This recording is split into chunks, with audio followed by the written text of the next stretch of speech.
चलिए आज इतिहास के सबसे बड़े रहस्यों में से एक की पड़ताल करते हैं।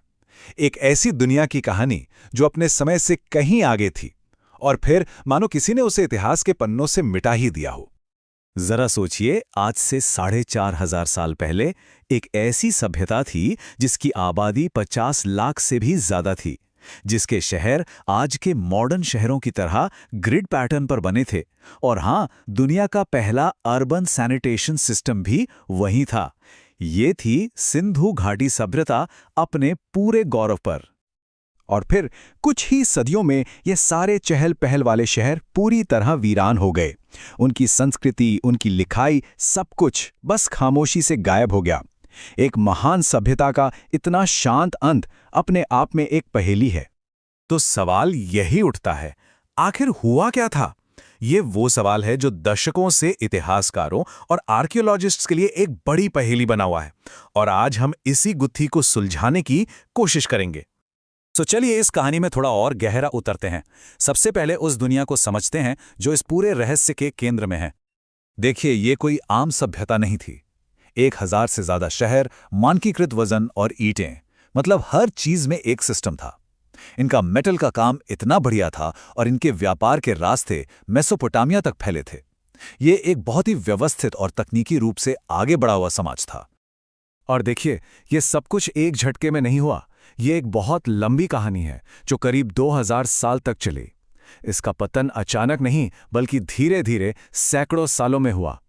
तो इस गुमशुदगी का पहला सुराग हमें लोगों में नहीं, बल्कि कुदरत में, खुद इस धरती में मिलता है।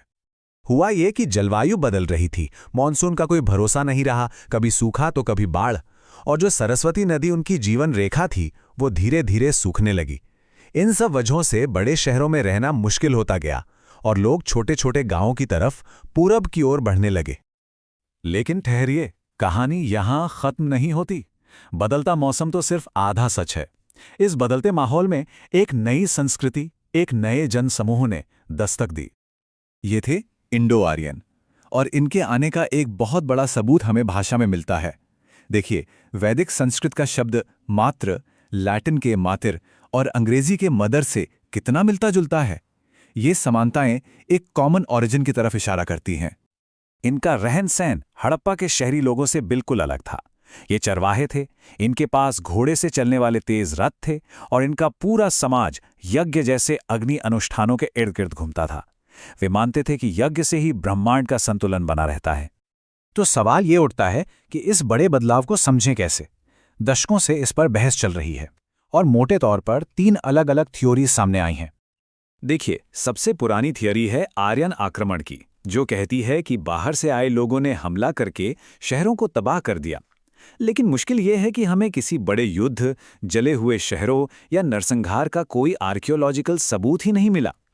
फिर एक थियरी है स्वदेशी आर्यन की, जो मानती है कि वैदिक संस्कृति भारत में ही पनपी और हड़प्पा सभ्यता का ही अगला रूप थी।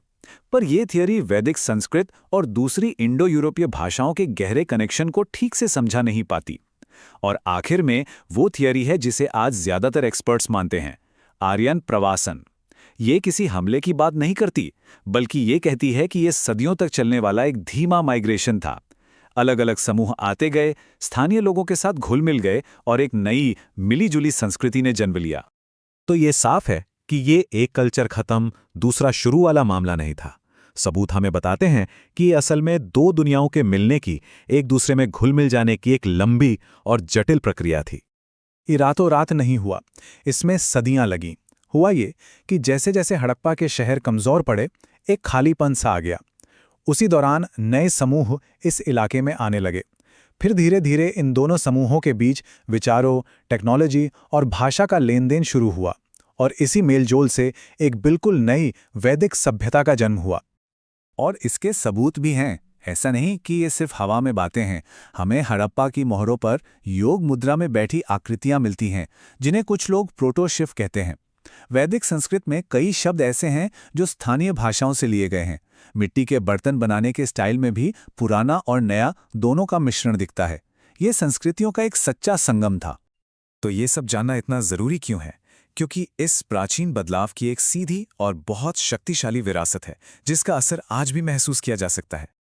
इसी मेलजोल से एक नया वर्ल्ड व्यू, एक नया नजरिया पैदा हुआ, जिसके केंद्र में थी ऋत की अवधारणा। ऋत का मतलब है ब्रह्मांड का संतुलन, एक कॉस्मिक ऑर्डर। और ये माना जाने लगा कि इंसान का कर्तव्य है कि वो अपने कर्मों यानी धर्म और अनुष्ठानों यानी यज्ञ के जरिए इस संतुलन को बनाए रखे। और ये विरासत आज भी हमारे साथ है। वेद, जो दुनिया के सबसे पुराने ग्रंथों में से हैं, इसी दौर की देन है। वर्ण व्यवस्था की शुरुआती जड़ें भी यहीं मिलती हैं। और सबसे बड़ी बात, ये कहानी हमें सिखाती है कि सभ्यताएं सिर्फ जीत हार से नहीं बदलती, बल्कि अक्सर वे एक दूसरे से मिलकर, एक दूसरे से सीखकर विकसित होती हैं। तो ये पूरी कहानी हमें एक आखिरी सोच के साथ छोड़ जाती है कि शायद इतिहास की सबसे बड़ी और अहम कहानियां युद्ध के मैदानों पर नहीं, बल्कि उन शांत जगहों पर लिखी जाती हैं जहां संस्कृतियां मिलती हैं, एक दूसरे में घुल मिल जाती हैं और कुछ बिल्कुल नया बनाती हैं।